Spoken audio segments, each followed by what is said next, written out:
The last time I reviewed a game this close to its release was 3 years ago when I took a deep dive into Horizon Zero Dawn, and that game got the record for being the fastest selling new IP on the PS4.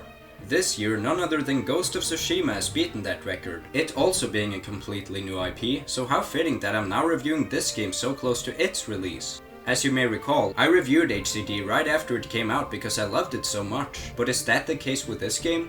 You'll find out how I feel about it soon enough, but I was planning to review this game either way. Anyways, enough about other games, let's examine if Ghost of Tsushima can stand on its own. Oh, and before I start, keep in mind that this review contains spoilers throughout. This is the only warning I'll give. Your family must be very important. My uncle is Lord Shimura. Wait. You're the one people talk about. The ghost.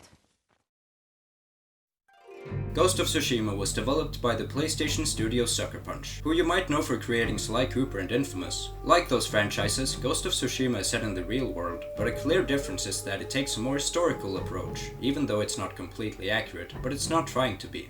The game got released as the last big PS4 exclusive on July 17th of 2020, and while we don't know the specific sales numbers yet, it did sell about 2.4 million copies in just under 3 days. It didn't get the highest scores from critics, but it has garnered universal praise from players, and I bet the controversy of a certain other PS4 exclusive has played a part in that, not to devalue this game's achievements. We've lost too many. If you had listened to me, there is another way. Ghost of Tsushima is set in the Japanese island of, well, Tsushima, and it retells the events of when the Mongols invaded the island in 1274. They were met with only 80 samurai to defend the island, of whom the main character Jin Sakai and his uncle Shimura were part of, and while these two survived the attack, they did not succeed in stopping the invasion. Shimura gets captured by Khotun Khan, whereas Jin is saved by a thief named Yuna, who teaches him dishonorable ways of fighting. These underhanded tactics go against his samurai code, which Shimura is all about, but Jin thinks it's the only way he can save his uncle, as well as put an end to the Mongol occupation. You wouldn't. My men are starving, Jin. Help me save my uncle, and he will reward your men. The writing in this game is pretty great, and had some memorable characters, good dialogue, touching and heartbreaking moments, not to mention some unexpected twists along the way. The basic premise alone is quite intriguing, that an honorable samurai has to go against his and his uncle's ideals in order to save his uncle and defeat the Mongols. It added some moral ambiguity, which made it hard to pick sides sometimes, either adhering to your uncle's wishes of upholding tradition and honorable appearance, or to cast those aside in order to get things done. Jin is a savior of course, but you can see him slowly growing viler throughout the course of the game, so it led to some tough moral dilemmas. Speaking of which, the final choice in the game was one of the hardest I made in gaming, to either kill or spare Jin's uncle Shimura. When I first saw that choice without reading any further, I was hell-bent on choosing to spare him, but then I saw the text beneath those choices, in particular that killing Shimura would be his wish, as an honorable samurai. That made me realize, sparing him would be an insult to his code of honor, and it would also mean he'd live the rest of his life filled with regret, having to hunt down his dishonorable nephew. That's apparently the canon ending, which does make sense for Jin's arc, but I myself chose to kill him, and I thought that brought a really satisfying conclusion. It was not only heartbreaking, but touching as well, Jin calling Shimura his father, and Shimura calling Jin his son. It made Shimura see that Jin still has some honor in him left, which I have seen some people disagree with, as they claim the ghost is supposed to have no honor, but honestly, I don't think Jin is completely dishonorable. He most definitely cares about others, especially his uncle, and I'd say it makes sense that Jin would display one last act of kindness for him, as twisted as that kindness may seem, but such is the way of the samurai. I didn't mean to talk that much about this one choice, but I thought it was quite ingenious, and speaks to Sucker Punch's writing capabilities, especially when it comes to choice making, which was a big aspect of their Infamous series. I'll admit that I expected and wished there would be more choices like this, and I'd honestly be fine with this game mimicking Infamous, either choosing to stay an honorable samurai and side with Shimura, or a dishonorable assassin and side with Yuna. I think that would have made the game more interesting, but that's not to say the direction it took wasn't. It was still a very compelling story, and my expectations just made it all the more unpredictable. The side stories were just as engaging as the main, if not better. The tales in particular were all very interesting, and made me care for the characters I was helping out. I did think some decisions felt out of place, and it was a bit repetitive having Lady Masako kill just about every suspect, but they also brought some of the best moments. In fact, I think my favorite moment in the whole game was when Yuriko was dementing, thinking that Jin was his father, and Jin playing along with it. Not only was it absolutely heartbreaking to witness an old lady dementing before death, but it was also super touching to see Jin act like his father to comfort her and say how well she's taking care of Jin. I did not expect her tale out of all of them to deliver the most emotional punch, short as it was, but it really did, and that showed superb writing. The other tales were also quite interesting, and I liked the characters quite a bit. Lady Masako's tale of avenging her dead family was quite a ride, and it was so cool when her tale reached the area from that E3 trailer 2 years ago, where I tried to recreate the movements from that trailer. Sensei Ishikawa's tale to hunt down his former student Tomoe was very gripping, considering it took a while before seeing her, and it might have packed the most surprises. The tale of Norio had some pretty neat missions, and it was rough to see where he ended up, kind-hearted as he was. The short tale of Kenji was good fun, with Kenji himself being very irrational, but also entertaining, and I liked his friendship with Taka quite a bit. I don't think Taka had a tale, but it did have some good development over the course of the story, and met with a sad but heroic end. He was the brother of Yuna, who is the main female in the game, and she had some tales too, but I didn't find them that memorable to be honest. That being said, Yuna is one of my favorite characters in the game, and I very much shipped her with Jin, as they had such good chemistry together. Ryosu on the other hand did not after betraying Jin, but I liked his missions, particularly the one on the boat. The main villain Khotun Khan was surprisingly calm, but also intimidating, and he seemed quite capable. I won't go over the numerous other missions, but I have to give a shout out to the memorable mythic tales. These myths were all very well presented, being told like legends from a musician, accompanied by some really cool imagery. These tales also offered some of the best rewards, giving you items, moves and armors. Lastly, I want to mention that the readable scrolls you find are very accessible, as opposed to many other games that bombard you with long books to read. Sure, there are plenty of diary pages and information about Mongol artifacts, but they're fairly short and don't come in spades, unlike say The Witcher 3 or even HCD. They're also interesting reads, getting to know about the consequences of the occupation and how the Mongols operated.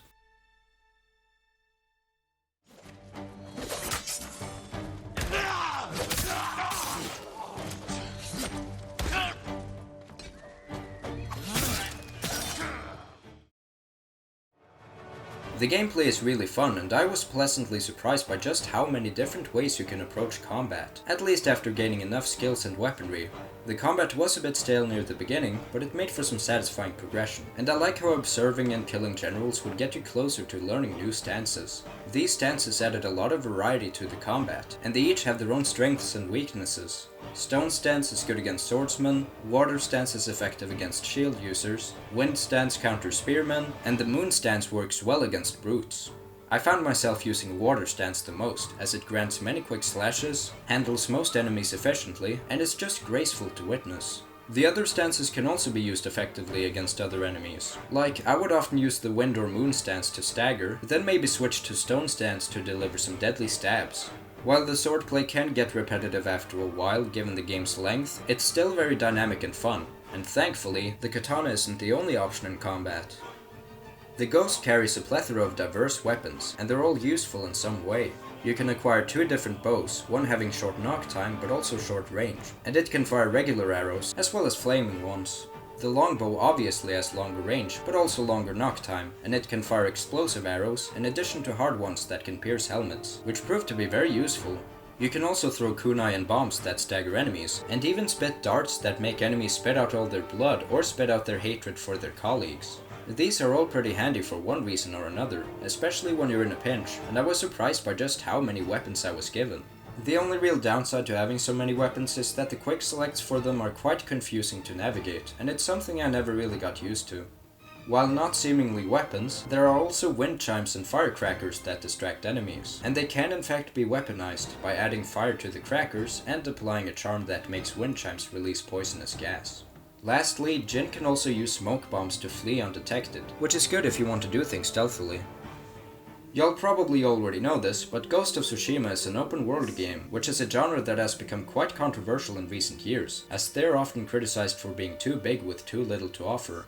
While I do think the map of Tsushima is a bit too big, that might be because the game is modeled after an entire island, but I still thought the game dragged a bit. Maybe it's my fault for acting like a completionist though, doing side content and saving main missions for later. That does go to show the game has a lot to offer, but that content does get boring, having to locate and complete all of these samey activities. That being said, the game is very completionist friendly, which the completionist himself said. You can easily find all of these things by question marks popping up on the map, or by upgrading the guiding wind to be guided towards them. Also, the island is beautiful, so that adds to the factor of wanting to explore the whole place. Traversing it is pretty enjoyable, and being able to pick things up while on horseback is super convenient. The world has a good sense of scale too, unless you're doing missions, as they're oddly restrictive. You're not allowed to wander off for too long, which seems counterintuitive if you ask me. Nevertheless, completing this game was really fun, and I have a platinum trophy to show for it.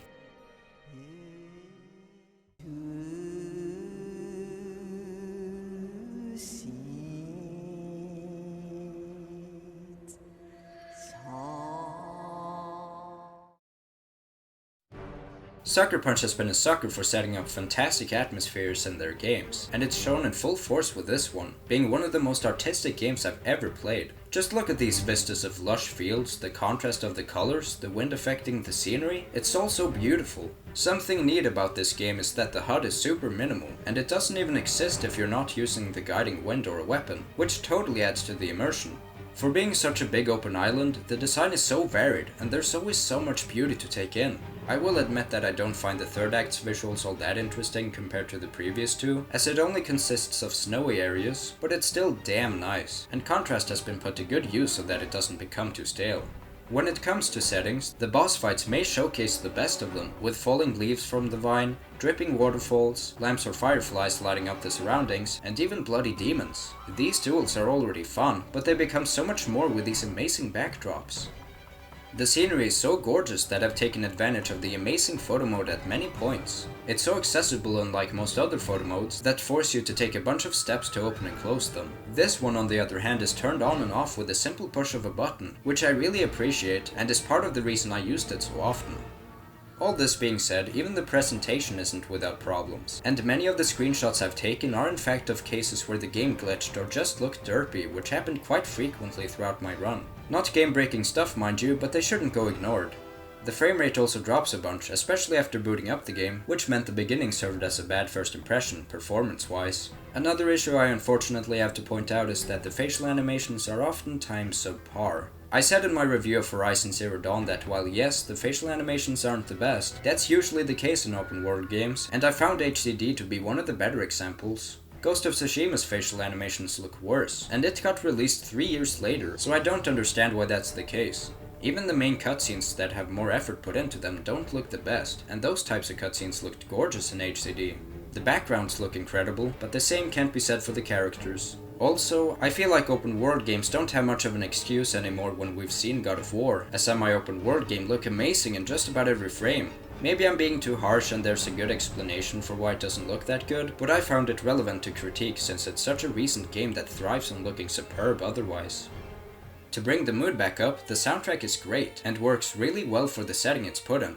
I've said before that I love Asian-inspired music, and this game delivers on that, with so many epic and emotional themes that either make you feel like a badass or makes you want to cry. There's one vocal track in particular which made it hard to hold it in whenever it played, especially since it accompanied very sad scenes. I'll have to say that some of the tracks sounded a bit samey, or were overused, and the soundtrack could have had more tunes to it, but what's there is great, and I don't have any problems with the tunes themselves. I like your new home. It suits you. It will have to do, now that Clan Sakai is gone, and I've been branded a traitor. To summarize, Ghost of Tsushima is solid writing with high peaks and a few moments that brought me to tears. The characters are entertaining, and it was cool seeing their journeys unfold, often in unexpected ways. The gameplay, while getting a bit repetitive due to the game's length, is really fun and varied, and offers some rewarding progression. The visuals are amazing when it comes to environments and such, but I sadly can't say the same for the character models, and there were some noticeable glitches along the way. The soundtrack was great though, and enhanced the already fantastic atmosphere. I'm giving Ghost of Tsushima the rating of 8.75 out of 10, so it's a game I'm calling amazing, but hesitantly so. I don't think it quite reaches the heights of the best games I've played, but in terms of PS4 exclusives, it's among the best, in the same league as Uncharted 4 and Spider-Man. When it comes to games made by Sucker Punch, I'd say it's either their second or third best game, being on par with Infamous 2, but I still think Sly 2 is the best game the company has made. I don't think I prefer it over the other Sly games, but I would say it's better quality-wise. Nevertheless, Ghost of Tsushima has been a crowning achievement for Sucker Punch. While I don't think it has much potential as a franchise, it can definitely do with having another game that's set during the next Mongol invasion in 1281. Regardless, Ghost of Tsushima works well as a standalone, and is for sure a contender for the title of Game of the Year. I mean, it literally has the got part down, now it just needs to show why. Man, what a nice send-off for the PS4.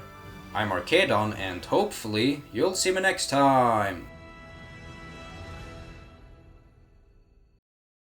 Okay, I was gonna rate this game 10 out of 10 for allowing me to pet foxes, but then they killed my horse, so I said FUCK!